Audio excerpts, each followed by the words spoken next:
Super, bah merci à tous d'être là, avec 10 kilos en plus grâce au fête de Pessah. Et donc on continue sur notre verset, puisqu'on est toujours dans le cinquième jour, et qu'on était loin d'avoir fini. On a fait à peu près la moitié. Donc on avait vu la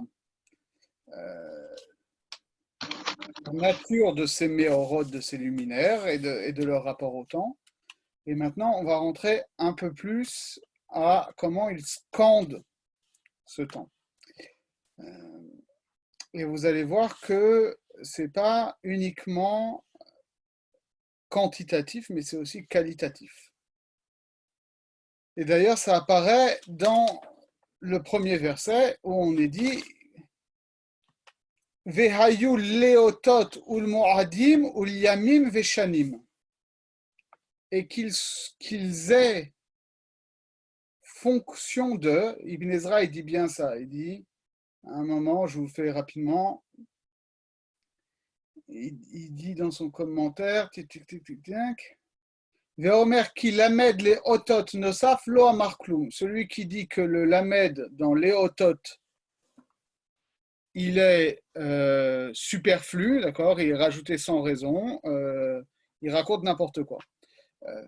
Parce que ces luminaires ne sont pas en soi des signes, ils ont fonction de signes, ou le moadim est de moment, de rendez-vous littéralement, et pour les jours et pour les années. Alors on a tendance à lire ça un peu rapidement, okay, parce qu'effectivement, on aurait envie de dire, d'enlever le lamed de otot et de dire les vehayu otot, les moadim ou liamim veshanim, qu'ils soient des signes pour, en gros, les fêtes et les jours et les années. Ce qu'on a envie de comprendre, c'est-à-dire que la Lune et le Soleil vont déterminer une variété de cycles réguliers, de jours et d'années, et au sein des années, certaines fêtes. Et là, le fait que justement, Otot n'introduit pas ces trois quantités de temps, mais ça vient se rajouter en parallèle à ça, alors ça nous interroge sur ce que c'est que c'est Otot. Et Rachid le dit bien. Rachid il dit comme ça. Ve'ayu le otot, keshe'ameorot lokin siman ra'hu la'olam. Quand littéralement, quand ces luminaires seront frappés, autrement dit quand il y a des éclipses, c'est un signe défavorable pour le monde. Et comme on le sait, parce que Yirmiya dit au Bnei Israël, Meotot hashamayim al terhetu be'asotrem retzon al terhetu be'asotrem retzon hakadosh baruch hu en atem tzrichim lidog min hapol'anut. Des signes célestes, n'ayez crainte. Quand vous accomplissez la volonté divine, vous n'avez pas besoin d'avoir peur des épreuves, okay, des châtiments. Donc c'est assez paradoxal ce qu'on nous dit ici. C'est-à-dire que finalement, les signes dont on parle, et qui sont les premiers de la liste, okay, c'est ce qui est le plus déterminant, ne sont pas les signes réguliers, les cycles lunaires et solaires, au sens les cycles des années, des mois, etc., mais sont les signes extraordinaires, typiquement les éclipses, dont, si vous avez, comme mon fils, relu récemment Le Temple du Soleil, vous avez toute cette imagerie en tête. Et ce qui est paradoxal, c'est qu'on nous dit à la fois dans ce verset que le Soleil et la Lune, ils servent à ça, ils servent à être le signe extraordinaire, hors cycle, de malheurs qui vont se déverser sur le monde. Et en même temps, la preuve qu'on en a, c'est un verset du prophète qui nous dit, mais ça ne concerne pas les Juifs. Ça ne concerne pas les Juifs, parce que à partir du moment où ils se conforment à la volonté d'Akadosh Baruch Hu, alors à ce moment-là, ils échappent à ce genre de choses. Je laisse de côté pour l'instant, mais vous allez voir que c'est une thématique qui court dans toutes les lectures qu'on va avoir ici. Et Ibn Ezra, il va nous éclairer là-dessus. Je continue Rashi. Ul Moadim, donc pour les fêtes, Al-Shem et Atid, tout ça c'est dit par anticipation. Chez Atidim Israël, les stavot à la moadot, vehem nimnim les molad alevana. Parce que dans l'avenir, donc ça concerne paradoxalement aussi, c'est étrange de nous dire ça, d'insister là-dessus. On nous dit finalement, il y a l'ordre des Otot qui a l'air d'être déterminant dès maintenant pour toute l'humanité. Okay, mais les Bnei Israël, ils seront dispensés de ça. Et de l'autre côté, les Moadim, ça vient donc en opposition aux Otot, où ça n'a pas de pertinence pour l'instant, à l'époque d'Adam Arishon et a fortiori dans l'ordre naturel et avant Matan Torah. Mais après Matan Torah, ou à partir de Yetziat Misraïm, ou à partir de Achodesh Zelachem, alors les Bnei Israël, ils vont avoir une mitzvah de fixer les fêtes en fonction de ce qu'on appelle Molad Alevana. Molad Alevana, c'est-à-dire le moment précis où la lune se renouvelle littéralement. C'est-à-dire l'heure et la minute précise à partir duquel c'est ce qu'on appelle la nouvelle lune. Okay, donc tout de suite, on a ces deux oppositions. On a apparemment deux ordres temporels, j'ai envie de dire extraordinaires, pas surnaturels, parce que pour le coup, là justement, on nous explique que c'est inscrit dans l'ordre naturel. Mais il y en a un qui est voilà, une détermination des événements extraordinaires par des signes célestes, et de l'autre côté, une mitzvah qui incombe qu'au Bnei Israël, de donner à certains moments particuliers de l'année une qualité extraordinaire qui a fait échapper au fait que ce soit un jour comme les autres. Uliamim, alors là c'est plus simple, Shimush Hama Hatsiyom ve Shimush Levana Hatsio, pardon, Areyom Shalem, donc la définition d'une journée comme composée d'un jour et d'une nuit. Ça, on va revenir dessus aussi pour la petite anecdote. Et après, Veshanim et les années, les Sof, Shloshmiot Shishim Vechamesh Yamim, Vereviayom, donc tous les 365 jours et quart, Yigmeru Me'alchan, Beyudbet Mazalot, Amshaletim Otam, Veushana. וחוזרים ומתחילים פעם שנייה לסבב בגלגל כמהלכן הראשון. Donc, tous les 365 jours, comment dire, vous avez une rotation totale que nous, on définit comme la rotation. La révolution. Pardon, la révolution. La révolution. Je compte sur toi, Arthur, pour me corriger quand je dis des bêtises, parce que là, on est dans ton domaine. J'espère que tu as mis ta grande robe bleue avec les étoiles et ton chapeau pointu. Oui, donc ok, la révolution de la Terre autour du Soleil, eux le définissent autrement, qui est tu me corriges si je dis des bêtises, mais en gros, la rotation du zodiaque par rapport à l'écliptique, c'est ça? Le parcours, oui. Ah, voilà. C'est-à-dire que dans un système héliocentrique, il y a pas on ne conçoit pas vraiment de position relative du Soleil par rapport à la Terre, si ce n'est le cycle jour-nuit. Mais comment est-ce qu'on sait que une année est passée? C'est parce que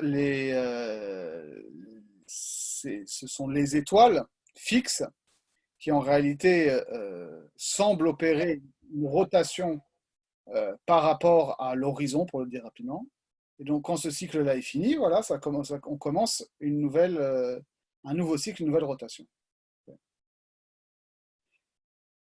Et ensuite, il rajoute, on finit, Ve'ayu lim orot, et donc ils seront comme luminaires. Et Rachi insiste bien, Odzot, ça c'est une autre fonction. Shameshu sheyayeru laolam, qu'ils vont éclairer le monde. Donc on retrouve ce qu'on avait vu, cette précision chez Ramban, que finalement il y a deux fonctions que nous on a tendance à confondre parce que ça fait tellement partie de notre expérience littéralement quotidienne qu'on ne réfléchit pas dessus. Mais en réalité, on aurait très bien pu avoir un soleil et une lune qui éclairent le monde sans qu'il y ait de cycle céleste. Une lampe qui est tout le temps allumée, ça ne définit pas un cycle en tant que tel. Et à l'inverse, on aurait pu avoir des cycles célestes sans que ça éclaire le monde. On aurait pu être dans une nuit étoilée perpétuelle avec des étoiles qui tournent et on serait resté dans une quasi-obscurité. Donc ces deux fonctions-là qui sont différentes.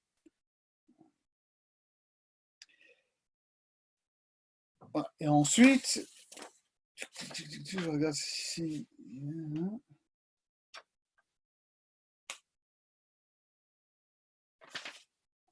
Ouais, et ensuite, je finis sur Rachi, qui nous rapporte ici un midrash extrêmement connu, sur lequel évidemment on va beaucoup s'attarder, et avec lequel on va essayer de comprendre l'articulation par rapport à ce qui a été dit avant. Puisque le verset 16 dit donc, Vaya'as, 15, pardon, 16, pardon. Vaya'as Elokim et shene hameorot agdolim, et hamaor hagadol lememshelet hayom, ve'et hamaor hakaton lememshelet halayla, ve'et hakochavim.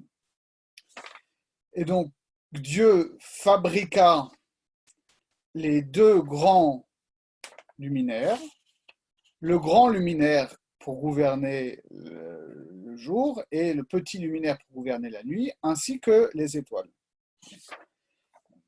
Donc, on peut voir tout de suite chez Ibn Ezra, où lui évacue la question avant d'y revenir dessus. Pourquoi est-ce qu'on dit les deux grands luminaires et ensuite le grand et le petit? Bon, Ibn Ezra, il dit on pourrait ne pas poser la question, puisque il dit tout simplement Nikreu Ashnaim Agdolim Kenegad Akochavim. D'accord? On parle des deux grands, parce que les deux, le Soleil et la Lune, sont grands relativement aux étoiles. De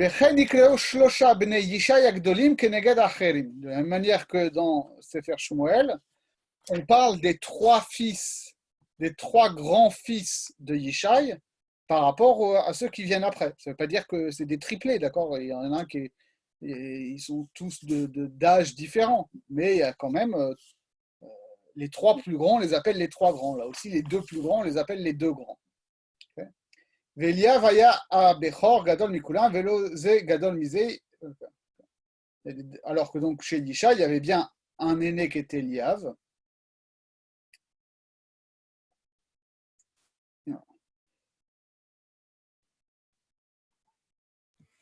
Donc ça c'est le truc Pshat à Pachout, effectivement, il n'y a pas il y a pas forcément Alpi à Pshat un grand mystère à ce qu'on parle tout d'abord des deux grands luminaires et ensuite qu'on parle du grand et du petit et des étoiles. C'est assez évident. Mais ça n'a pas empêché Chazal de lire ici, de retrouver ici un enseignement extrêmement connu qui est celui de Miut Ayarer, de la diminution de la lune. Rachi le résume ainsi.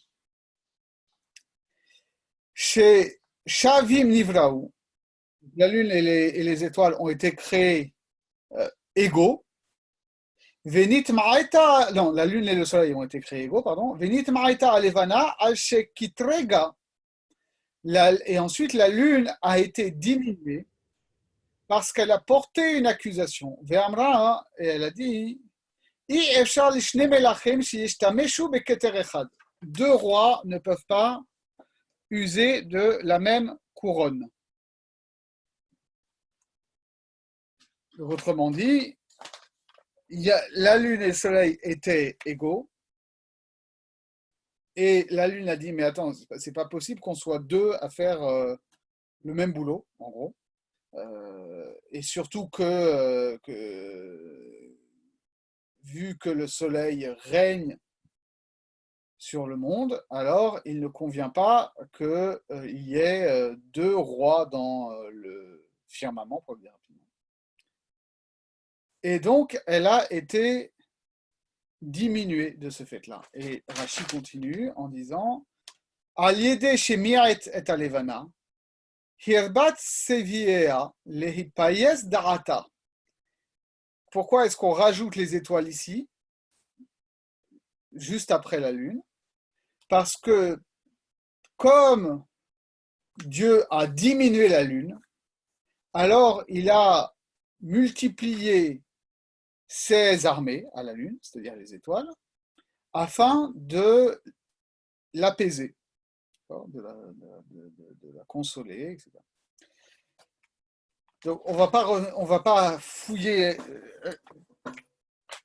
tout de suite là-dessus. Enfin, on va quand même dire en quoi est-ce que tout ça est quand même très très présent dans toute la conscience de Chazal, puisqu'on sait que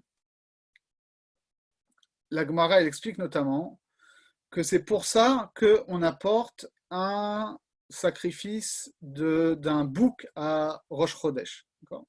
Rosh Chodesh, on apporte plusieurs corbanotes et on apporte notamment un bouc, c'est-à-dire un khatat, un sacrifice qui vient expier les fautes. Et l'Agmara, il me semble que c'est au début de Shavuot, peut-être que je dis des bêtises,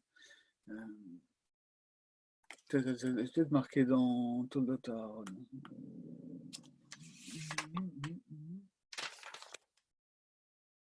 Pas forcément, ou dans Chagiga, je ne sais plus, bref.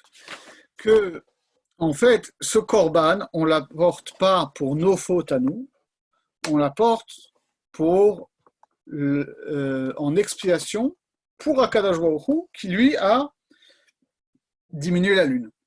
Donc c'est très joli ce midrash.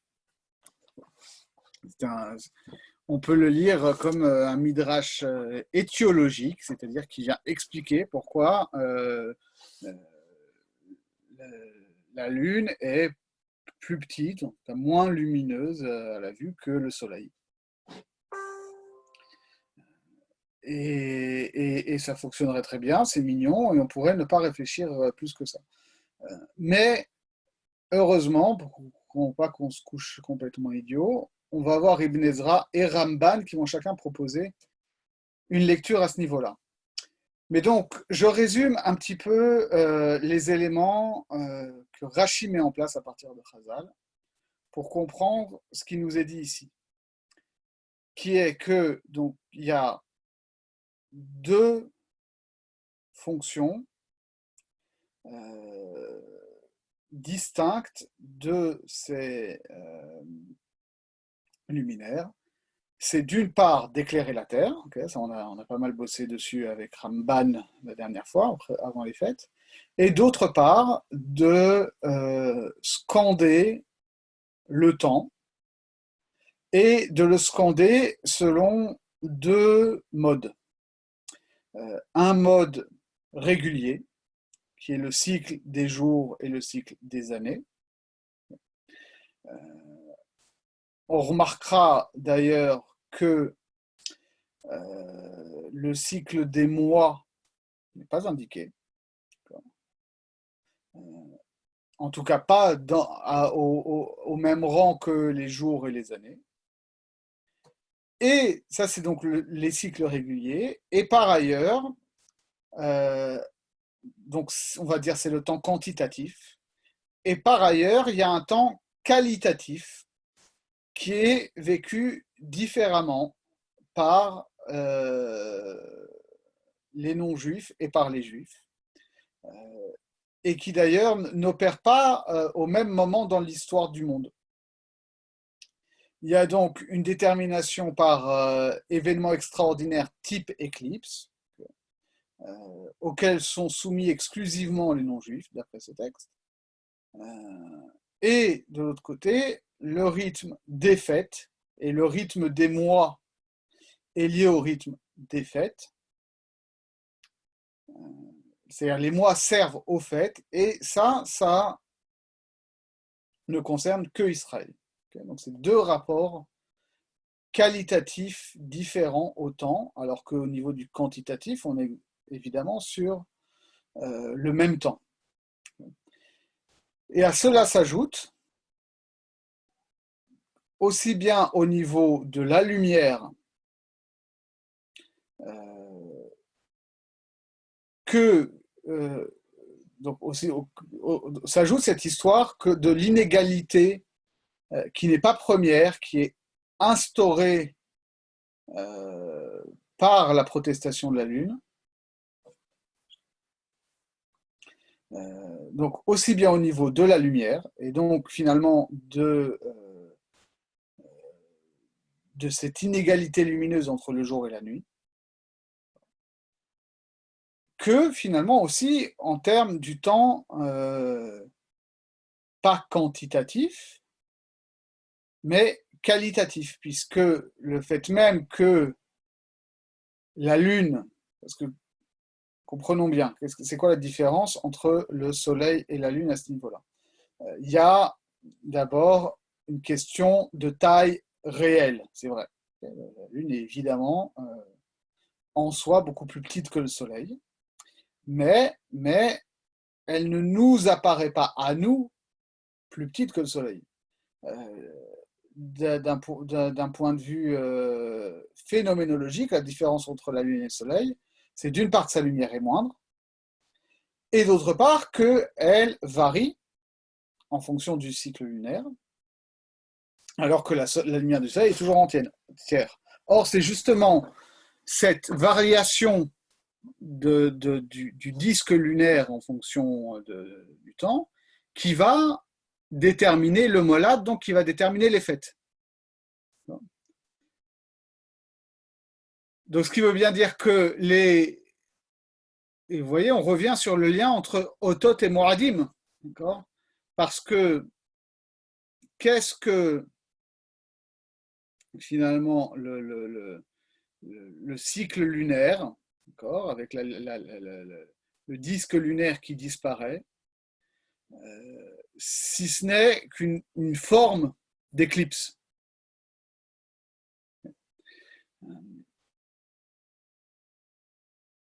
Et donc, ce qui est mauvais signe pour les nations, les éclipses, joue pour Israël un rôle essentiel qui est celui de la fixation des fêtes.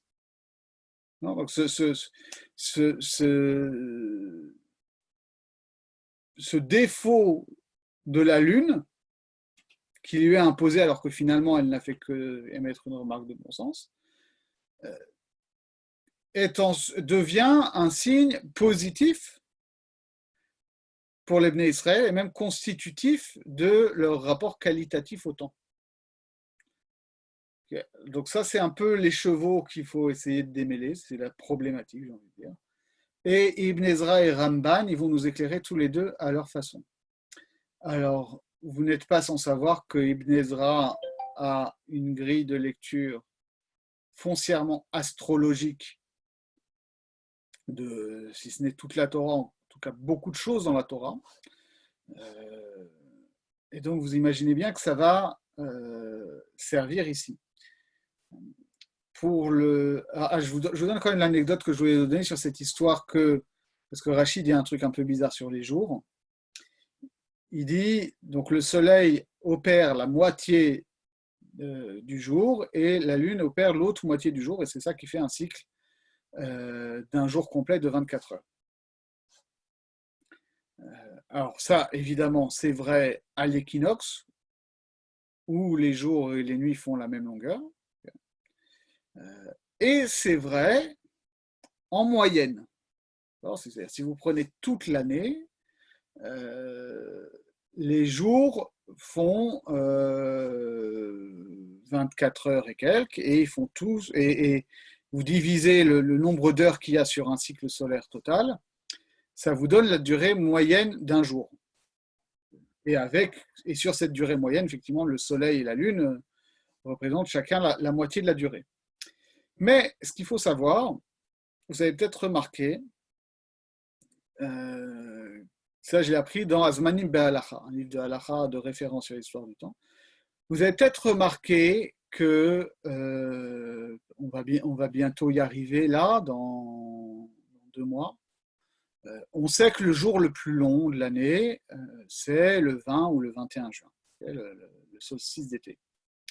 Or, si vous regardez votre calendrier des Shabbats, vous aurez peut-être déjà remarqué que le Shabbat le plus long de l'année, enfin le Shabbat qui finit le plus tard dans l'année, vers 23h15, etc., n'est pas forcément le Shabbat qui est le plus près du 21 août.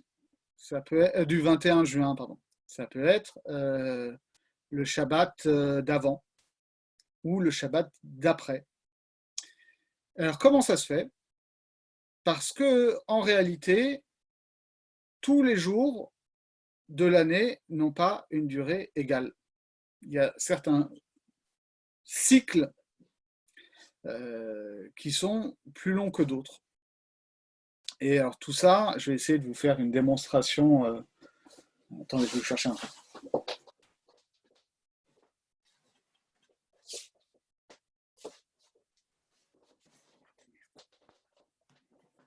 Je retourne. Voilà. Ça, c'est mon chapeau haute forme de pourri, qui va me servir d'exemple pour la rotation de la Terre. Okay. Imaginons que, voilà, nous, on habite là. Okay. Donc, là, il fait nuit. Okay. Et là, le soleil se lève. Et ça fait une rotation. Et ça se couche, et là, il fait nuit par rapport à la caméra. Okay. Donc, si la Terre restait sur place, alors, effectivement, tous les jours et toutes les nuits auraient la même durée. Mais c'est pas comme ça que ça fonctionne, parce que dans le même moment où la Terre fait ça, la Terre, elle bouge par rapport au Soleil. Et donc, quand ça va se coucher ici, eh ben, c'est pas exactement le symétrique de ça. OK? Parce qu'elle a bougé par rapport à la source. Et donc, ça fait que les jours et les nuits, la somme d'un jour, d'une journée et d'une nuit ne fait pas toujours la même durée. Ça dépend de la position de la Terre par rapport au Soleil. Parfois c'est plus long, parfois c'est plus court. Voilà, ça c'était pour la petite anecdote. Ensuite, on revient donc à Ibn Ezra.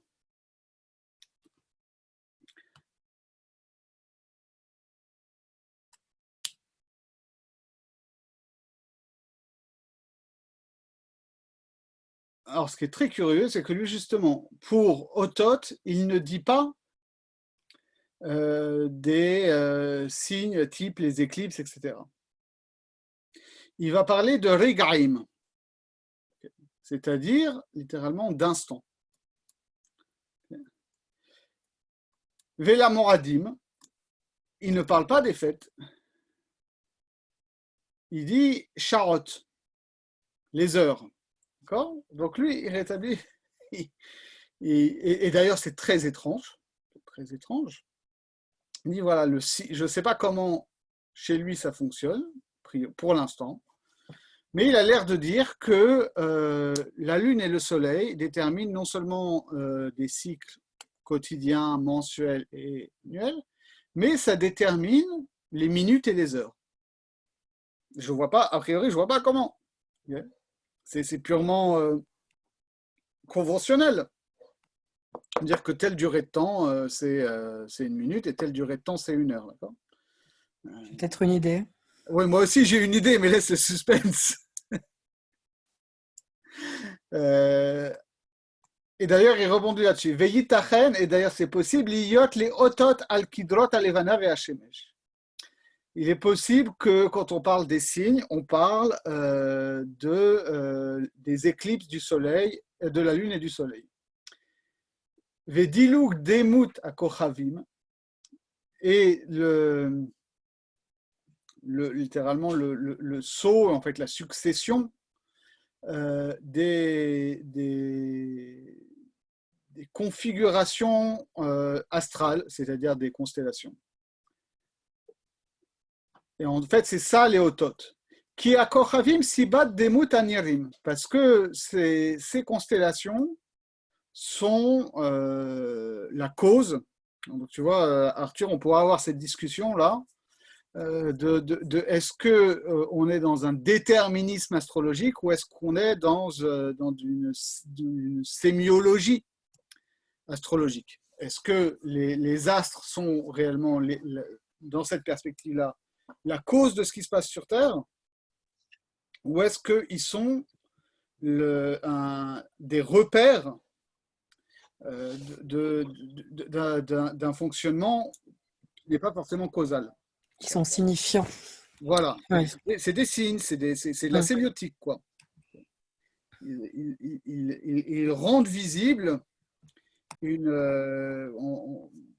un fonctionnement parce qu'ils font partie de ce fonctionnement, mais ils n'en sont pas le signe, de la même manière que les aiguilles d'une montre ne sont pas la cause. Voilà, indiquent le temps, donc c'est le signe du temps, et elles indiquent de manière adéquate le temps parce qu'elles sont prises dans ce mécanisme du temps, mais ce n'est pas les aiguilles qui sont la cause du temps. Donc après, Ibn Ezra rapporte le même verset que Rashi de manière plus courte, Ketam meotot hashamayim, et donc il faut comprendre chez Ibn Ezra, comme on a compris chez Rashi, c'est-à-dire cette idée que les Bnei Israël finalement n'ont pas à craindre ces signes-là.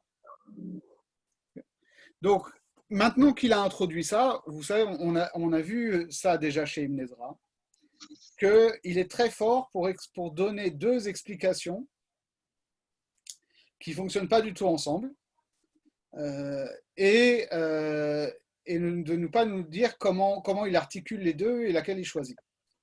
Je pense qu'en fait, ici, il dit une seule et même chose. Et que la deuxième explication est, on va dire, l'explication populaire, mais qu'elle vient éclairer le caractère cryptique de la première explication.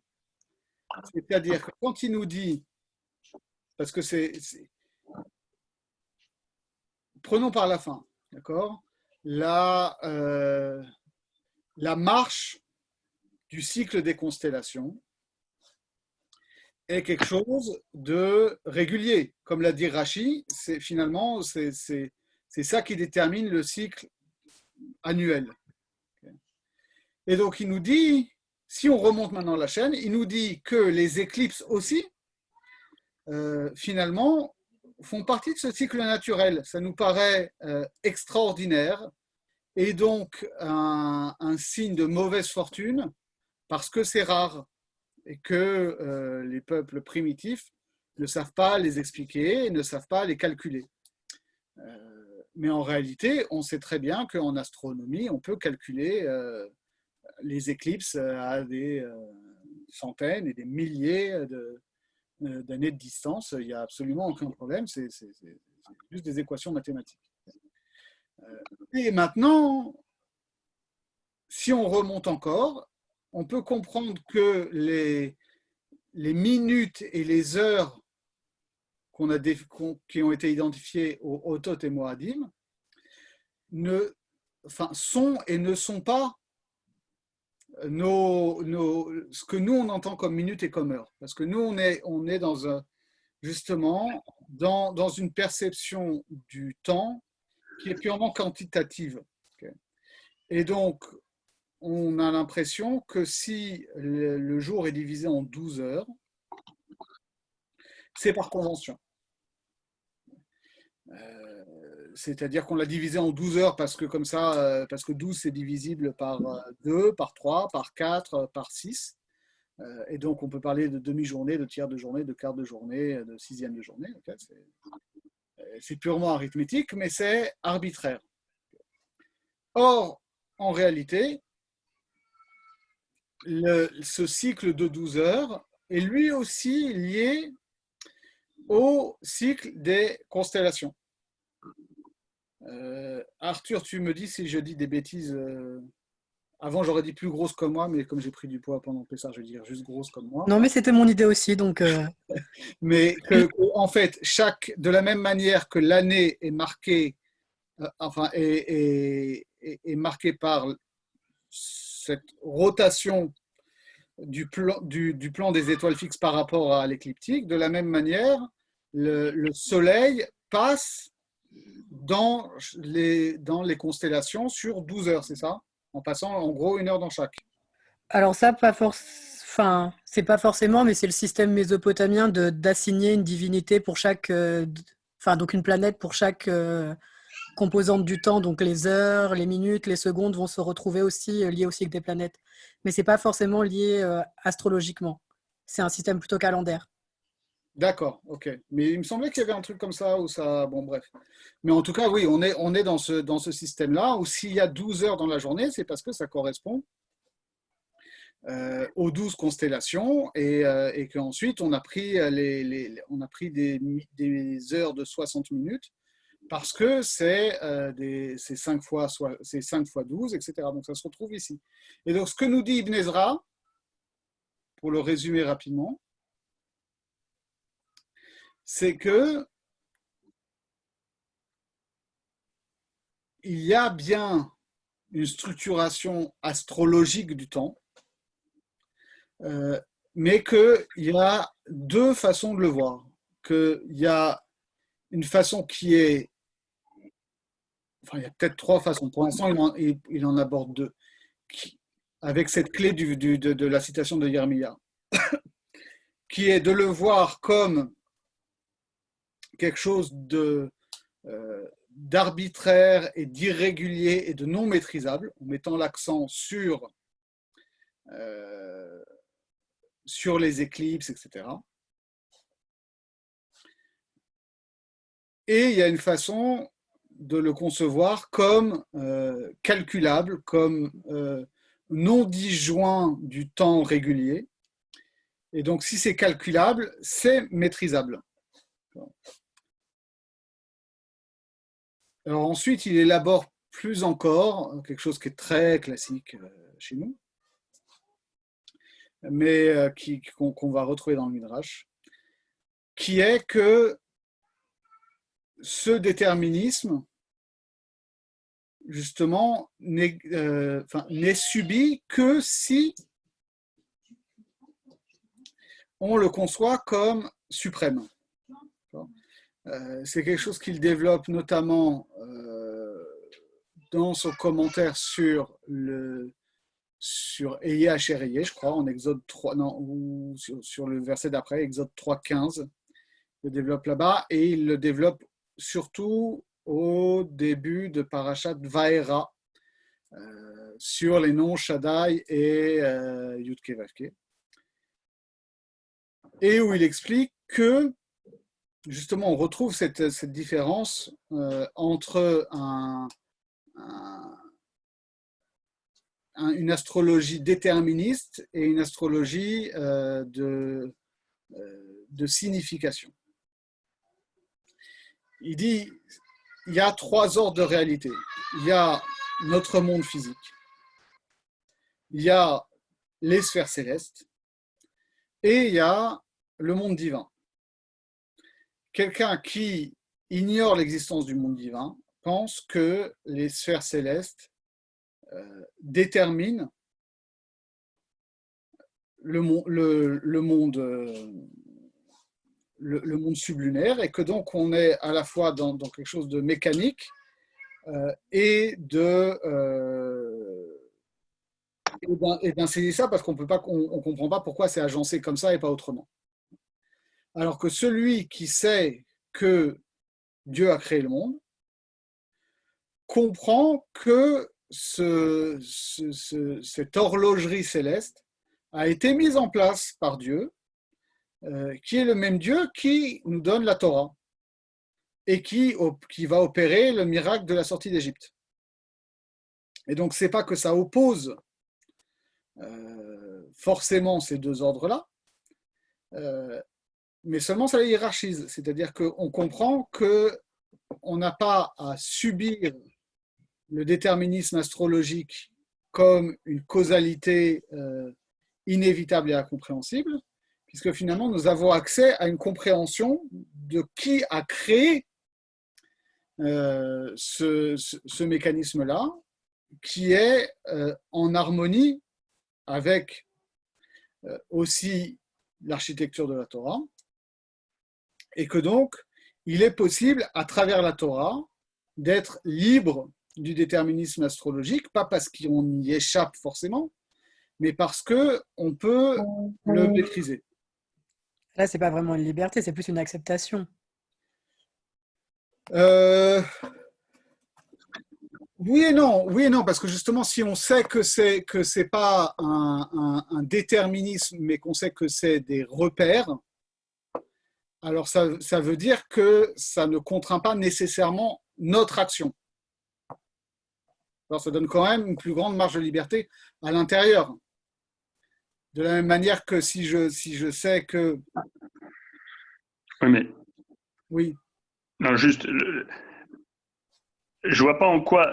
Enfin, c'est un présupposé. Soit on présuppose que Dieu a laissé une marge de manœuvre, et donc effectivement, on considérera que l'astrologie ne fixe que des repères. Soit on considère que Dieu n'a pas laissé de marge de manœuvre, mais c'est parce qu'on a une idée sur l'intention de Dieu. C'est par là qu'on doit passer pour avoir une idée de ce que l'astrologie laisse ou pas de marge de manœuvre. Oui, ça effectivement, c'est l'enseignement de la Torah et on est dans ce cadre-là, ça c'est clair. Mais même en termes d'astrologie pure, et là Arthur, tu me corrigeras encore une fois si je dis des bêtises, il y a quand même 2 façons a priori de considérer la chose. C'est-à-dire, soit on considère, ça j'ai quelque chose que j'ai appris dans un autre domaine que l'astrologie, avec un bon ami à moi qui s'appelle Cyril Javari, qui est un grand spécialiste du Yiking. Le Yiking, c'est le plus vieux livre chinois. C'est un recueil de divination qui date de l'époque des Zhou, c'est-à-dire la 2e dynastie chinoise en gros. Donc ça remonte presque aux origines de l'écriture chinoise. Comment ça se passait? La religion, ou en tout cas la divination chinoise, il y a 5500 ans. Les Chinois offraient des sacrifices aux dieux et ensuite ils analysaient les os calcinés des bêtes pour pour essayer d'y lire les réponses favorables ou défavorables des dieux à leurs requêtes. Et puis, ils se sont rendus compte que finalement, les types de fissures qu'il y avait sur les os, on pouvait en établir une typologie. C'est-à-dire qu'il y avait des fissures avec un trait comme ça, un trait, puis ça partait en diagonale en bas, un trait, ça partait en diagonale en haut, etc. Et donc, ils ont constitué des archives avec ces os-là. Ils écrivaient sur les os la question qui avait été posée et ils écrivaient la réponse qui avait été donnée. Et c'est comme ça qu'ils ont inventé l'écriture chinoise. Et ensuite, ils ont simplifié les choses. Ils se sont rendus compte que plutôt que de brûler des animaux entiers, il suffisait de prendre des omoplates de moutons ou même des carapaces de tortues et d'appliquer un poinçon pour avoir les fissures, parce que l'important, c'est d'avoir la réponse, une fois qu'on a posé la question. Et ensuite, ils ont constitué comme ça. Ils se sont rendus compte qu'il y avait 64 situations types. Et donc, ils ont constitué un catalogue comme ça, de 64 situations types, avec 64 réponses types. Et ensuite, ils ont fait une analyse du fonctionnement de chacun des 64 situations, en déterminant en fait que ça correspondait à des dynamiques de moments. Et donc, le Yiking, c'est ça, c'est les 64 hexagrammes qui déterminent la dynamique du moment, et avec donc le texte, qui sont les anciennes formules mantiques, on appelle ça. Et que maintenant, on ne prend plus des carapaces de tortue, tout simplement, on prend des pièces ou des tiges d'herbe, et on fait des tirages aléatoires pour déterminer l'hexagramme qui nous donne l'énergie du moment. Et donc, il y a deux lectures possibles de ce genre de choses. Soit on est dans une lecture comme ça, on va dire, déterministe. C'est-à-dire qu'on a fait le tirage au hasard. Ah, voilà telle qualité du moment. Et donc, voilà ce qui va arriver. Et on ne peut rien faire. Voilà ce qui va arriver. Ça, c'est souvent la lecture qui a été donnée par les orientalistes du 19e siècle. La lecture de Cyril Javary en particulier est très intéressante. Elle est non déterministe. Elle dit le tirage ne fait que déterminer la qualité énergétique du moment, c'est-à-dire sa dynamique. Est-ce que c'est un moment d'expansion, un mouvement de repli, etc. Yin-yang, ok. Et le texte qui l'accompagne énonce non pas ce qui va se passer, mais la stratégie à adopter pour être en adéquation avec ce moment-là, et donc que ce qu'on veut faire réussisse. C'est-à-dire que si on est dans un moment yin, une stratégie yang va être contre-productive. Ça ne veut pas dire que tu es contraint d'avoir une stratégie yin, ça veut dire que c'est pertinent d'avoir une stratégie yin en fonction de la qualité du moment. Mais il ne s'agit pas de prédiction de l'avenir. Est-ce que juste l'expression Ein Mazal Israël, ça rentre dans ce que tu dis, dans cette idée de déterminisme? Voilà, c'est comme ça que Ibn Ezra il va interpréter Ein Mazal Israël. Ce n'est pas que Israël il échappe au déterminisme astral, c'est qu'il n'a pas un rapport fataliste à l'astrologie. C'est justement ça, parce que moi, du coup, je voulais faire la distinction quand même. Il y a deux problématiques qui existent. La première problématique, c'est est-ce que l'astrologie, elle est causale ou signifiante? Ouais. C'est-à-dire, en fait, les anciens se sont posé la question, est-ce que l'influence astrale, est-ce que la planète, elle est juste, c'est un peu comme un panneau stop, c'est-à-dire, voilà, comme on disait, les aiguilles d'une montre, c'est pas elle qui produit, mais voilà, c'est elle qui juste signifie qu'il y a une énergie potentielle dans l'univers. Ouais. Alors que certains vont dire, ben non, c'est la planète qui vraiment produit l'influence. Et après, il y a la seconde problématique de savoir est-ce qu'on est libre, et à quel point on s'exerce de manière générale sur la configuration du réel à un moment donné, ou est-ce que ça détermine le moindre fait? C'est ça. Mais du coup, on peut trouver des gens qui sont, par exemple, Ibn Ezra, dans la période arabe, il y a de plus en plus de gens qui vont adopter une astrologie causale parce que c'est la pseudo-science aristotélicienne et du coup, voilà. Mais ils vont quand même être pour un libre arbitre, puisque, bon, de toute façon, c'est le dogme musulman aussi qui veut ça. Alors que dans la... Oui, enfin, ça dépend quel dogme musulman. Oui, disons, d'une manière générale, on fait pression quand même, alors que dans l'Antiquité grecque, on peut avoir des astrologies signifiantes, mais qui vont être beaucoup plus fatalistes. Ouais. Mais si je peux, le problème voilà, je ne sais pas si Arthur est astrologue, moi je m'intéresse juste, et mon père lui était astrologue, juste, moi le sentiment que j'ai, c'est à supposer même que ce soit déterministe, il n'y a pas trop de problèmes en réalité, parce que la marge d'interprétation est tellement vaste que vous pouvez prendre le meilleur des astrologues, il vous dira, mais il peut vous dire connerie sur connerie, pardonnez-moi, à plein de moments. Et en réalité, il me semble que le problème du déterminisme se pose à partir du moment où on prend comme hypothèse qu'il y a un homme, où il y a quelqu'un qui est capable de nous dire absolument qu'on est sûr que ce qu'il dit est vrai. Mais dès lors que la marge de manœuvre d'interprétation, une configuration astrale, elle peut s'interpréter, l'exemple classique, c'est deux personnes qui naissent au même moment, au même endroit, voilà, voilà. Ils n'auront pas la même vie, en tout cas, au détail près, ils n'auront pas la même vie. Mais donc, je ne sais pas si en réalité la question du déterminisme, elle est si embêtante que ça, parce qu'on voit bien aussi qu'il y a un problème où on se dit, mince, attends, moi j'ai envie de choisir quelque chose. Mais en réalité, de toute façon, comme on n'est jamais sûr que l'astrologue qui nous parle, la personne qui interprète, elle ne va pas se tromper, en réalité, on est libre. À ce degré-là, on est libre. Moi, c'est comme ça, il me semble que déjà, on peut s'en sortir parce que il me semble que le présupposé du déterminisme suppose une personne qui ne se tromperait pas dans la lecture des choses. Or, les meilleurs astrologues peuvent dire, encore une fois, se planter sur plein de choses et c'est normal.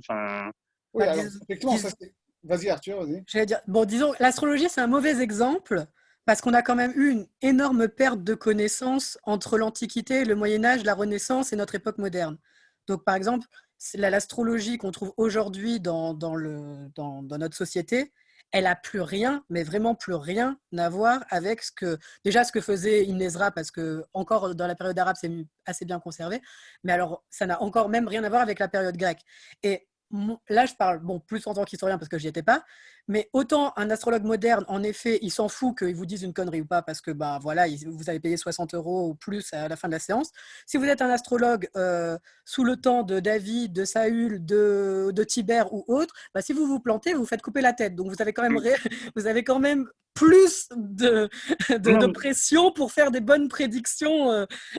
Oui, mais pour autant, mais je n'ai pas de doute qu'à l'époque de l'Antiquité, je veux dire, il suffit de prendre, voilà, si vous connaissez certainement mieux que moi l'astrologie, moi je l'examine un peu parce que ça m'amuse aussi, puis mon père m'a transmis, et je veux dire, les planètes ont une telle signification que je veux dire, j'ai pas de doute que le meilleur astrologue de l'Antiquité, il s'est planté de nombreuses fois. Alors, faut voir comment il était consulté, comment il tournait ses consultations, parce qu'on peut tourner une consultation de sorte à dire, à ne pas en tout cas, à rester très prudent.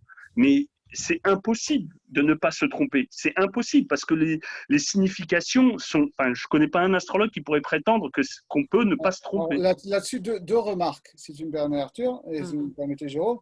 C'est d'une part, oui, il y a cette question-là qui est importante, c'est dans quelle mesure, effectivement, l'astrologie est une herméneutique.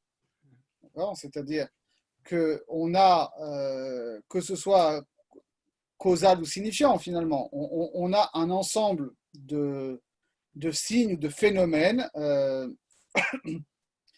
qui sont coprésents, qui interagissent. Et en quoi est-ce que, ça je ne suis pas suffisamment compétent pour le dire, mais en quoi est-ce que ça demande un travail herméneutique de la part de l'astrologue? C'est un premier point. Autre chose, Ibn Ezra, il développe ça. Alors, c'est un passage qui, quand les gens tombent sur Ibn Ezra, astrologue, à partir de ça, ils se disent, mais il a fumé la moquette. Mais en fait, c'est complètement cohérent avec tout son système. C'est que les fameux Urim et Tumim qu'il y avait dans le Hoshel Mishpat, dans le pectoral du grand prêtre, Ibn Ezra dit c'était des instruments astronomiques en réalité. Il dit finalement le éphod, parce qu'on voit que Il n'y a pas que le Kohen Gadol qui a un éphod à l'époque justement de David et Shaoul, etc. Il y a plusieurs personnes qui ont un éphod. Il dit le éphod, en gros, c'est une carte du ciel.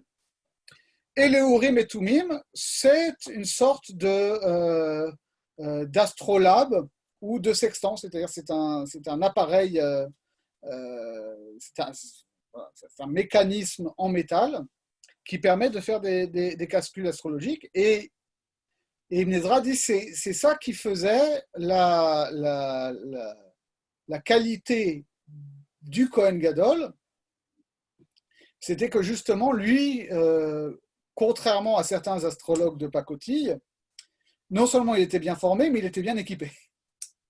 Et que donc, non seulement il avait les bons outils, mais en plus, il avait cette tradition herméneutique qui lui permettait d'interpréter les configurations astrologiques comme signe de la volonté divine à un moment précis. Et pour revenir sur cette question du libre arbitre, c'est quelque chose que développe très bien. Alors je ne sais pas si Ibn Ezra serait d'accord, mais en tout cas, je trouve que c'est une conception qui est assez éclairante pour nous sur la place du déterminisme et du libre arbitre dans Akedat Yitzhak de Rabbi Yitzhak Harama. Rabbi Yitzhak Harama, c'est la fin de la période espagnole. Je crois que c'est une génération avant l'expulsion d'Espagne, une génération avant Abravanel. Et c'est un immense commentaire très philosophique. Et il explique sur la paracha, comment ça s'appelle ? Sur Parashat Vayishlach, où on nous dit que Yaakov, quand il a appris que Esav venait à sa rencontre avec 400 hommes, il a eu peur. Et donc, question classique, mais comment est-ce que Yaakov ose-t-il avoir peur ? Vu que Dieu lui a promis sa protection voilà, il lui a promis sa protection. Pourquoi il a peur ? Ça pourrait paraître un manque de foi par rapport à la promesse divine. Et donc, Rabbi Yitzhak Harama, il explique qu'en réalité, il y a plusieurs ordres de causalité qui interagissent. Il y en a 3. Il y a ce que font les gens. Il y a un degré irréductible de libre arbitre humain.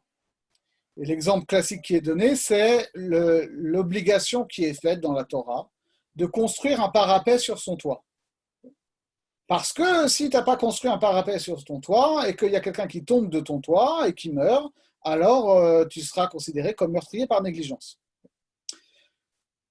Et la question classique, c'est, mais attends, si on est dans un système de volonté divine, de justice divine omnipotente, les gens ne meurent que parce que Dieu avait décidé qu'ils devaient mourir. Et donc, si tu mets un parapet et que ton voisin il monte sur le toit et qu'il tombe, que tu aies mis un parapet ou pas, il tombera et il mourra parce que Dieu l'a décidé ainsi. Donc, ça ne sert à rien de mettre des parapets, ça ne sert à rien d'écouter les recommandations de l'OMS. On peut être à 200 à la synagogue pour faire Kaddish, et si on attrape le coronavirus, c'est que Dieu l'a voulu. Et Yitzhak Harama, il dit ça, c'est complètement idiot. Parce qu'en réalité, l'homme est fondamentalement responsable de ses actes. Et que donc, si tu montes sur une terrasse, et que tu es bourré, et que tu tombes, et que tu te tues, c'est pas Dieu qui l'a voulu. C'est toi qui as agi comme un idiot. Donc ça, c'est le premier point. Et ça, c'est quelque chose qu'on retrouve partout dans la tradition philosophique classique. On retrouve ça chez Avicenne, on retrouve ça chez Maïmonide. Quand on pose la question de pourquoi est-ce que Dieu laisse faire le mal dans le monde, l'un des aspects, l'une des facettes de la réponse, c'est de dire les plus grands malheurs qui arrivent dans le monde sont quand même dus non pas à une imperfection du monde naturel, mais à la méchanceté des hommes. Alors après, on peut chercher des causes à la méchanceté des hommes. Est-ce que c'est est-ce que c'est l'ignorance? Est-ce que c'est la paresse, etc. Mais voilà, il y a quand même une causalité due aux actions libres des hommes. Ensuite, le deuxième degré, c'est effectivement ce qu'on va appeler ici le déterminisme astrologique, ou ce qu'on peut appeler le mécanisme naturel, qui fait qu'effectivement, il y a des choses qui échappent au contrôle humain et qui sont insérées dans des chaînes causales qui remontent à l'origine des temps. Et que s'il y a un tremblement de terre à Lisbonne, pour reprendre le célèbre exemple de Voltaire, ça, on n'y peut rien, on n'a pas de maîtrise dessus. Et ensuite, dit Yitzhak Harama, il y a la façon dont Dieu décide d'intervenir pour contrarier ces événements naturels ou ces bonnes ou mauvaises, enfin efficaces ou inefficaces décisions prises par les hommes. Et ça s'appelle la Ashgacha Pratit, c'est-à-dire la providence particulière, qui, dans le schéma classique de cette philosophie juive, dépend directement de la proximité de la personne avec Dieu. Plus une personne s'est rapprochée de Dieu, et plus Dieu va agir de manière miraculeuse dans le monde pour le sauver, par exemple, d'un tremblement de terre ou d'une mauvaise décision qu'il aurait prise. Et à l'inverse, Dieu va agir par rapport, là, pas en tant qu'Ashgacha Pratit, mais qu'Ashgacha Klalit, de providence générale. Dieu a un plan dans l'histoire et qu'il peut lui arriver de contrarier de manière surnaturelle des actions humaines qui mettent en péril ce projet. Et c'est comme ça qu'on peut expliquer qu'il a puni Pharaon, etc., ou qui fait en sorte que telle action d'un rachat qui aurait dû marcher ne marche pas. Et donc on voit bien ici qu'on peut tout à fait admettre qu'il y a un déterminisme général, très présent, tout simplement un règne des lois naturelles, tout en ménageant une place pour le libre arbitre humain au niveau des actions particulières et à l'intervention divine au niveau aussi bien des actions particulières que des actions générales, en gros.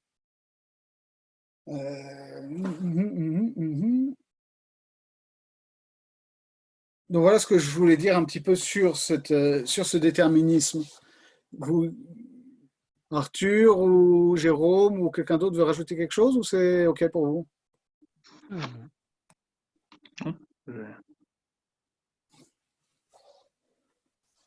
Ça vous laisse sans voix. Oh non, moi j'entends. Ça, c'est un vrai gros problème. Et même moi, avec les gens de ma tradition, on s'engueule à ce sujet-là. Donc, c'est vraiment, c'est vraiment une épine dans le pied, quoi. C'est le libre arbitre et la causalité. Donc, En fait, j'ai l'impression, moi, que c'est un gros problème théorique si on le pose sur un plan abstrait. D'accord? C'est-à-dire si on essaye de le concevoir de manière abstraite. Mais en termes d'expérience quotidienne, je ne vais pas reprendre le leitmotiv des alcooliques anonymes, d'accord? Mais vous connaissez la prière des alcooliques anonymes qui à la base est un groupe religieux, qui est Dieu, donne-moi la force de changer ce que je peux changer et d'accepter ce que je ne peux pas changer, et la clairvoyance de faire la différence entre les deux. Et en fait, au niveau de l'expérience quotidienne, on voit très bien qu'il y a des choses sur lesquelles on n'a pas de prise et qu'il y a des choses sur lesquelles on a une prise. D'accord ? Et que essayer de tout rabattre, de penser que c'est une contradiction, finalement, c'est un problème. C'est essayer d'apporter une réponse théorique à ce qui, en pratique, apparaît comme étant un faux problème. Et donc, c'est pour ça que justement, cette coexistence de plusieurs ordres me paraît intéressante, mais il faut, pour ça, il faut effectivement faire à un moment confiance à notre expérience réelle, quoi. Et dans tout ce que tu dis, comment tu intègres ce qu'on appelle, même si ça peut prendre en compte plusieurs choses, les miracles, c'est-à-dire les nez, c'est-à-dire comment ça rentre en compte dans la vision que tu... Alors là, il y a plusieurs façons de le voir. En réalité, ça sort un petit peu du cadre, quoique pas tant que ça. C'est-à-dire, soit on a une conception purement temporelle, d'accord ? C'est-à-dire qu'il y a une temporalité humaine, de l'action humaine, il y a une temporalité beaucoup plus longue de la mécanique naturelle, dont la mécanique céleste n'est qu'un des aspects. Et il y a l'action de Dieu dans le temps, que Dieu réagirait au coup par coup dans le temps pour corriger des choses qui arrivent au niveau de l'action humaine pour arriver à ses fins. Et finalement, si on conçoit que Dieu agit en amont du temps, ça c'est encore c'est un autre aspect de ce problème qui en fait à mon avis aussi est un faux problème, c'est-à-dire cette histoire de dire oui, mais si Dieu est en amont du temps et donc il sait tout ce qui va arriver et donc il agit et il met en place tout ce qui doit se produire, que ce soit en termes de phénomènes naturels ou de phénomènes miraculeux en amont du temps. Et donc, en fait, à ce niveau-là, il n'y a pas de différence, d'accord ? C'est juste que Dieu a mis en place un paramétrage extrêmement précis à T0 pour que les événements arrivent de telle et telle façon. Et que des choses qui nous apparaissent miraculeuses parce qu'elles sortent de l'ordinaire ou qu'elles paraissent contraires à ce qu'on connaît des lois de la nature, finalement sont inscrits dans des lois de la nature qui sont plus complexes et que les miracles ne sont pas plus surnaturels que les éclipses de soleil ou le passage d'une comète. C'est inscrit dans le code informatique du déroulement du monde. Mais alors à ce moment-là, on pose la question, mais oui, mais donc si Dieu sait tout à l'avance et a justement paramétré la mécanique du temps à l'avance en fonction de ce que nous, on va faire, alors ça veut dire qu'il n'y a plus de libre arbitre. Parce que quoi qu'on fasse, finalement, ça va se conformer au plan divin. Ça, c'est un gros problème. Parce qu'on confond le point de vue hors du temps et le point de vue dans le temps. C'est une remarque que fait très bien Aristote au tout début des catégories. Les catégories, c'est le premier livre de l'Organon, qui est la grande œuvre logique d'Aristote, qui a introduit traditionnellement l'œuvre d'Aristote.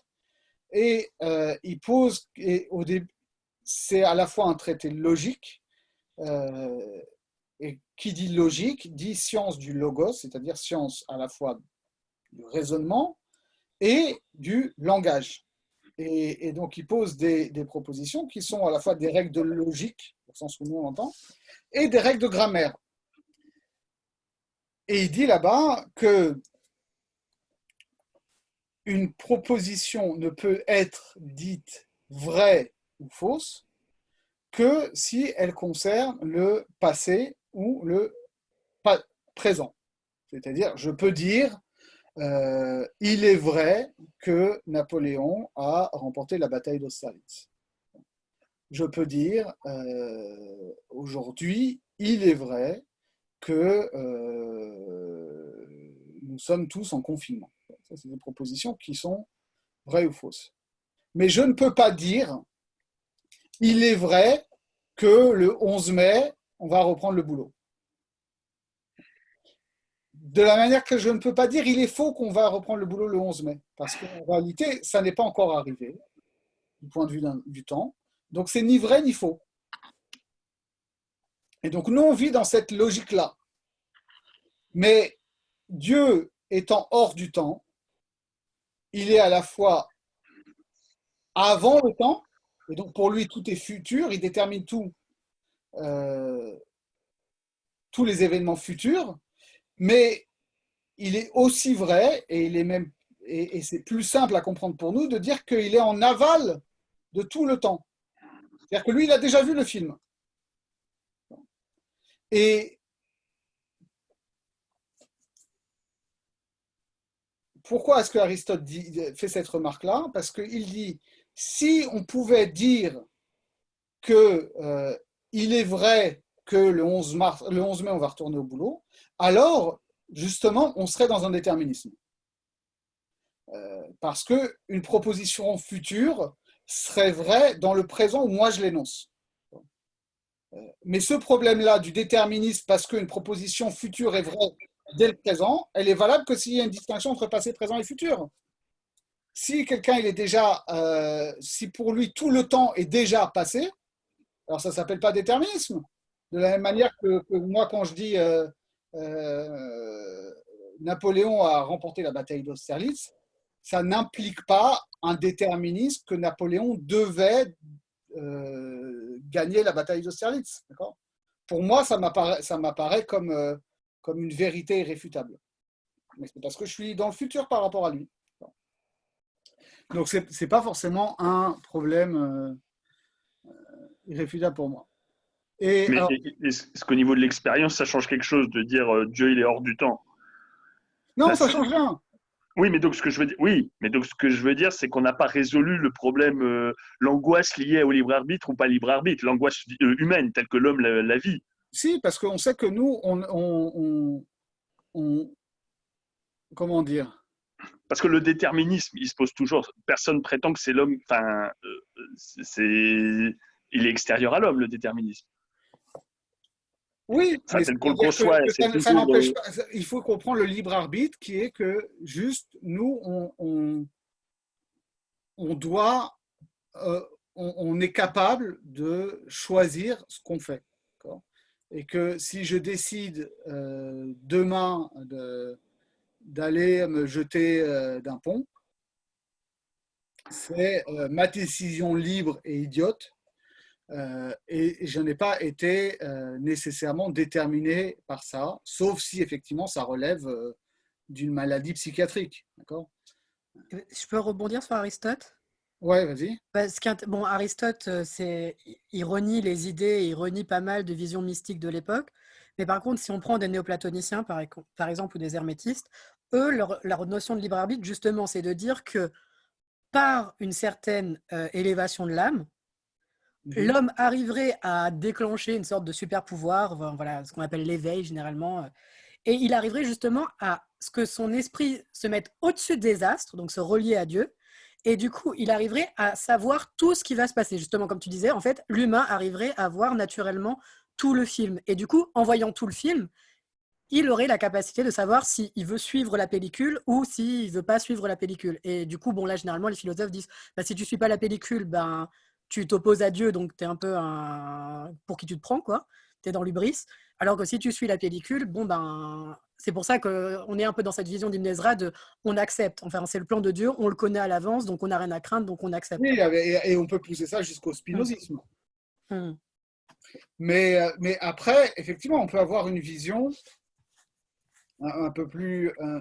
D'une part, voilà. D'une part, il y a cette idée que il y a au niveau de notre vécu, un libre arbitre qui n'est pas qu'une illusion, qui est réel, parce qu'effectivement, on peut choisir de faire telle chose ou de ne pas faire telle chose. Le fait qu'il y ait un agent extérieur qui le sache déjà n'est pas en soi une causalité.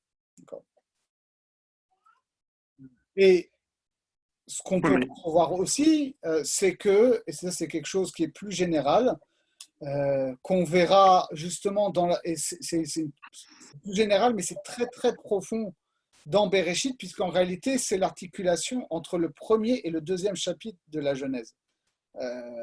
Comme je l'ai tellement souvent dit que j'ai dû vous le dire à vous aussi, en gros, le premier chapitre c'est le plan A et le deuxième chapitre c'est le plan B. Et que Dieu avait comme plan A que Adam et Chava se conforment à son ordre et que on aboutisse tout de suite, dès le premier Shabbat, à l'achèvement, à la perfection de la création et fin de l'histoire. Okay, on entre tout de suite dans une autre temporalité. Mais que Dieu a laissé la possibilité à Adam et Chava d'agir autrement, et que de fait, ils ont agi autrement, et que donc Dieu avait prévu un plan B, et que le plan B, c'était tout ce que nous, on vit depuis.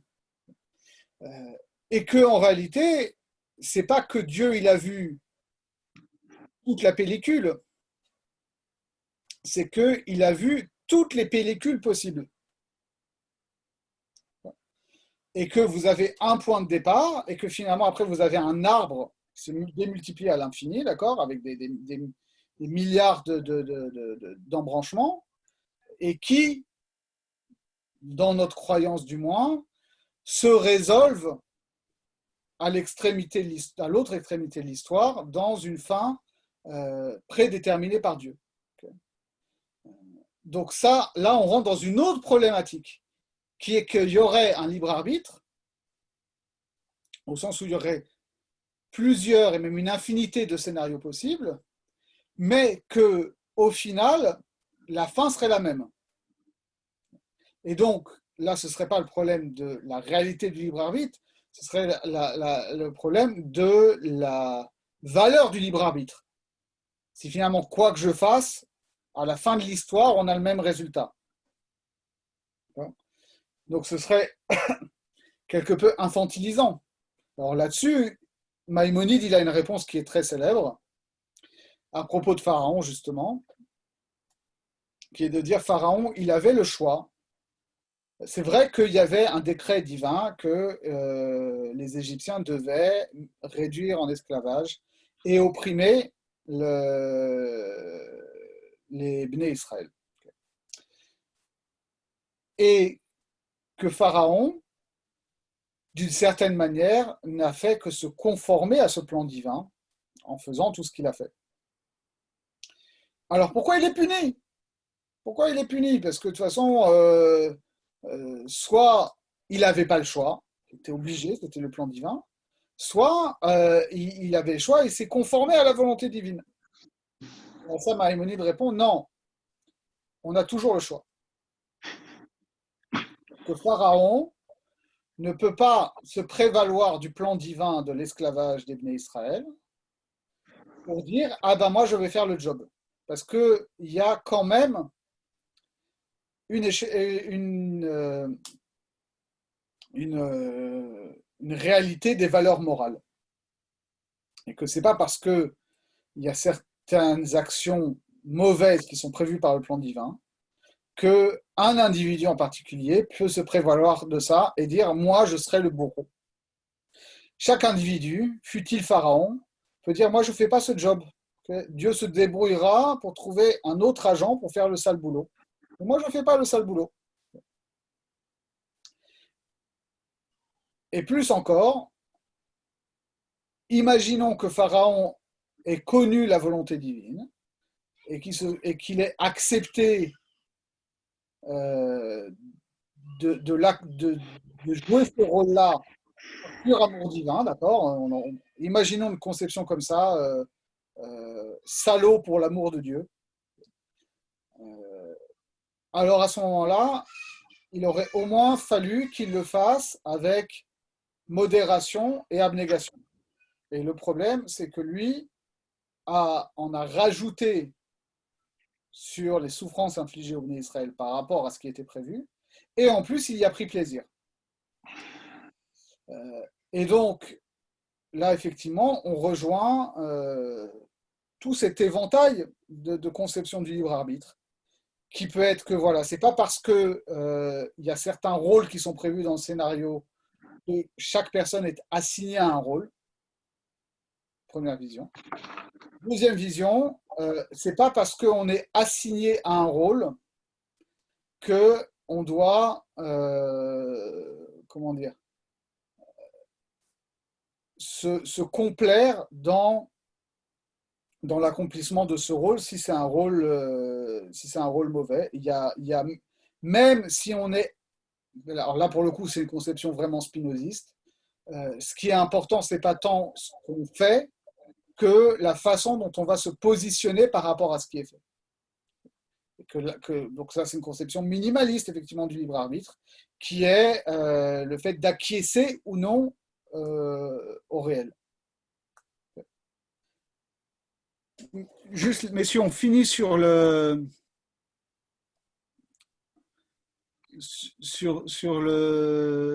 Ibn Ezra, comme ça on fera l'histoire de Miyut Ayareach la prochaine fois, mais il dit comme ça. Juste pour finir sur sa conception. Amar, donc, Vehayu Leotot, Amar Chacham Gadol Sefardi, Ki Arakia Nehalak al Shmona Halakim, les Shiva Kohavim ve Galgal Amazalot. Donc il dit, à propos des signes, c'est un peu un excursus qu'il fait. Il dit, il y a un grand savant espagnol qui a dit que, donc, parce que sa problématique, ça veut dire quoi? Que les Meorot sont Birkia Hashamaim, dans le Rakia des cieux. Donc il dit, il y a une conception qu'on retrouve chez un savant espagnol, qu'en fait, le Rakia, c'est l'ensemble des sphères célestes, d'accord? C'est-à-dire qu'en fait, le Rakia est composé de 8 sphères concentriques, qui sont donc les sphères des 7 planètes, et la sphère des constellations, des étoiles immobiles, qui serait donc la 8e. Il n'y en a pas plus? Alors, c'est ça le problème. Il dit, ça pose problème, parce que si on a 8, la conception traditionnelle est qu'il y ait 9 sphères. D'accord? Célestes. Et donc, si ça, il y en a 8, ça veut dire qu'il y a une autre sphère au-dessus. D'accord?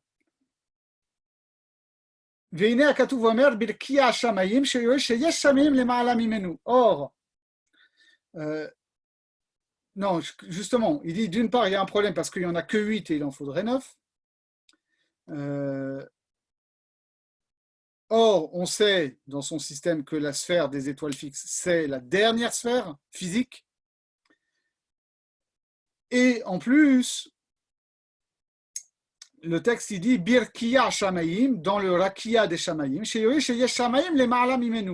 Si c'est pas, si Rakia n'est pas identifié à Shamaim, mais que Rakia est qualifié de Shamaim, ça veut dire qu'il y a Rakia, d'accord, et qu'il y a une autre réalité physique au-dessus qui s'appelle Shamaim.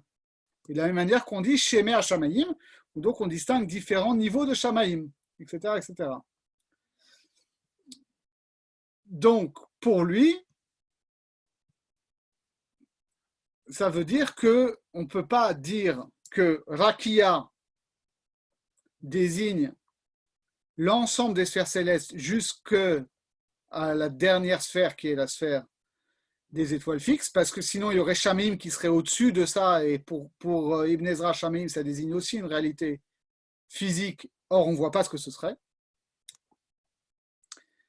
Et donc, lui propose un autre modèle, que en réalité, les sphères célestes, c'est ça qui s'appelle Shamaïm. Et que Rakia, c'est, comme on l'a vu chez lui, finalement l'atmosphère. Et donc, qu'est-ce que ça veut dire que les Meorot sont Birkiya Shamaïm? C'est que Anachon Be'enai, ce qui me semble juste, dit-il, chez Hashemesh ve'alevana ve'kol ha'kochavim hem me'irot birkiya kisham yiraou. Quand on dit que le soleil et la lune et les étoiles brillent dans le rakia, c'est parce qu'ils sont visibles dans le rakia. Mais ça ne veut pas dire qu'ils sont dans le rakia, parce que le rakia, c'est l'atmosphère, mais ils ne sont pas dans l'atmosphère, ils sont dans le ciel qui est au-delà de l'atmosphère. Et c'est pour ça qu'il a une remarque qui paraît un peu cryptique quand il dit que Agaon Rav Saadia Zatzal barach misé à Makom, que Rav Saadia Gaon il s'est un peu débiné. Littéralement, il s'est enfui de ce lieu, c'est-à-dire il a expliqué sans expliquer. Alors, pour comprendre de quoi il parle, c'est toujours un peu compliqué parce qu'on sait que Rav Saadia Gaon il a écrit une traduction en arabe de toute la Torah, qui s'appelle Tafsir, c'est-à-dire déjà un commentaire, et qu'il a écrit par ailleurs aussi d'autres commentaires. Donc on ne sait pas là s'il renvoie à la traduction qu'on a ou aux commentaires qu'on n'a pas. Mais si on regarde dans la traduction qu'on a, alors c'est pas facile à trouver. Moi j'ai cette édition-là, c'est des Yéménites qui ont fait ça. Ok. Chumash Amifar Torat Emet, Nosach Teman, où il y a, quand même merveilleux, c'est ici, voilà, vous voyez, vous avez les versets en hébreu, Targum Onkelos en araméen, Rashi en dessous, et là vous avez la traduction de Rav Saadia Gaon en arabe. Et justement, quand il dit Birkiya Shamayim, on a un problème. Parce qu'en hébreu, on a une seule préposition qui est le bet. Et le bet, il sert pour plein de trucs. Il sert à la fois de particules de localisation, d'accord, dans le rakia, ou il sert de moyen, d'accord, avec, par. C'est en gros ces deux fonctions. Et en arabe, c'est réparti un peu différemment, puisqu'en arabe, on va avoir une particule très générale qui se dit fi, et qui peut vouloir dire plein de trucs. Et on a une particule très particulière qui se dit bi, et qui là est vraiment la particule de localisation. Or, Rasag n'a pas traduit. C'est où? C'est avant.